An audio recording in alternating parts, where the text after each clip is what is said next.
Hey everybody, Jimmy here, and today we're going to talk about home defense. Now there are a lot of routes you could go with what you choose to defend your home. Rifle, pistol. I've maybe gone a slightly unconventional route with a 9mm AR short-barreled rifle here. We're going to talk about that and the fact that it's topped off with a SPARC Solar red dot.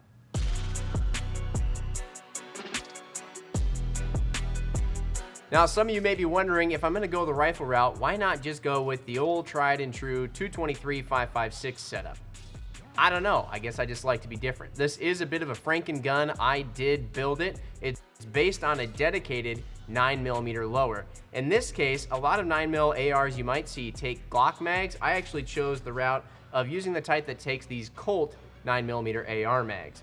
And reliability can sometimes be a concern with these types of conversions, or in this case, this type of a caliber being shot out of an AR platform.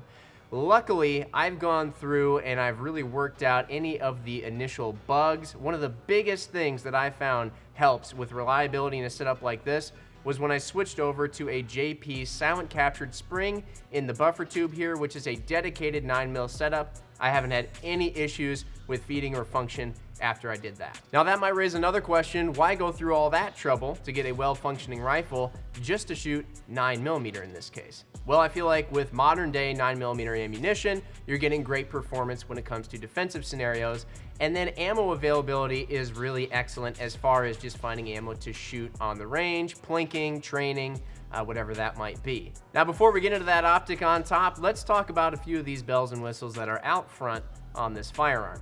First up, the elephant in the room. This is a 2-tack stamp gun. Yes, it is. There is a can on the front of this rifle, a suppressor. This is a Silencer Co. Octane 9mm suppressor. Actually, it's an older one, but I was able to adapt it to their ASR system so I can quickly put it on and take it off. It suppresses the gun excellently, and if you are indoors in like a home defense scenario, that's going to help out a lot with any concussion that you'd be experiencing in relatively tight quarters.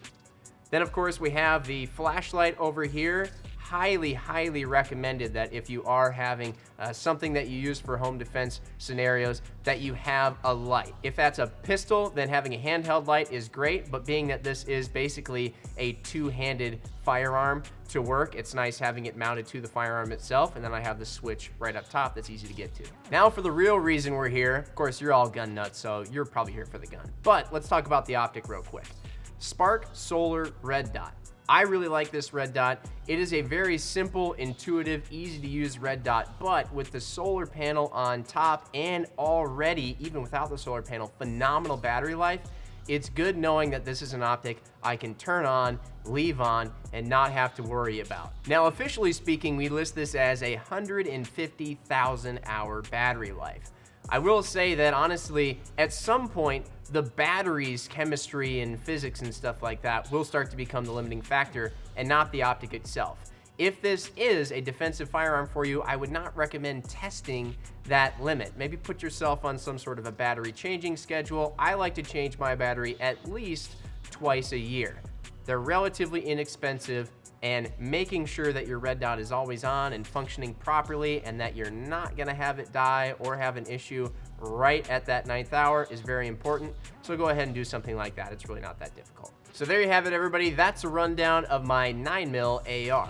If you have any questions about this setup, or if you have suggestions for a firearm you'd like to see us pair an optic to in one of these episodes, let us know in the comments below via social media. Whatever works best for you. You just might see it in a future iteration of Scope This Gun.